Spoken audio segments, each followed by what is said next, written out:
नमस्कार मित्रांनो, तर बघा राज्य सरकारने आता अतिवृष्टी असेल, महापूर असेल याची जी काय मदत केलेली होती ती प्रत्येक शेतकऱ्यांच्या खात्यावरती जमा झालेली आहे. बरेचसे शेतकरी अजून त्याच्यापाशी वंचित राहिलेले आहेत. परंतु आता बघा मध्ये केंद्रीय कृषी मंत्री शिवराज सिंह चौहान यांनी असं सांगितलं की आम्हाला महाराष्ट्र राज्याचा मदतीसाठी कोणताही प्रस्ताव आलेला नाही.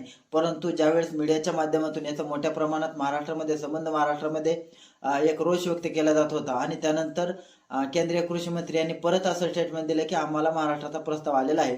जवळजवळ 29,000 कोटी रुपयांचा प्रस्ताव केंद्राला महाराष्ट्र शासनाचा प्राप्त झालेला आहे. केंद्रीय पथक सुद्धा महाराष्ट्रामध्ये येऊन परत पाहणी करणार आहे. मध्यंतरी त्यांनी 4 ते 5 जिल्ह्यामध्ये पाहणी केली होती, परंतु तसा प्रस्ताव कोणताही केंद्राला आला नव्हता आणि परत आला म्हणून सांगितलं. त्याच्यामुळे मोठ्या प्रमाणात महाराष्ट्रामध्ये रोष व्यक्त केला जात होता आणि आता जो काही 29,000 कोटी रुपयांचा प्रस्ताव महाराष्ट्राने त्यांच्या पुढे मांडलेला आहे, आता ही जी रक्कम शेतकऱ्यांना भेटणार आहे, जी काय त्यांनी घोषित केलेली सुरुवातीला जी काय मदत भेटलेली आहे त्याच्या अतिरिक्त रक्कम ही शेतकऱ्यांना आता भेटणार आहे.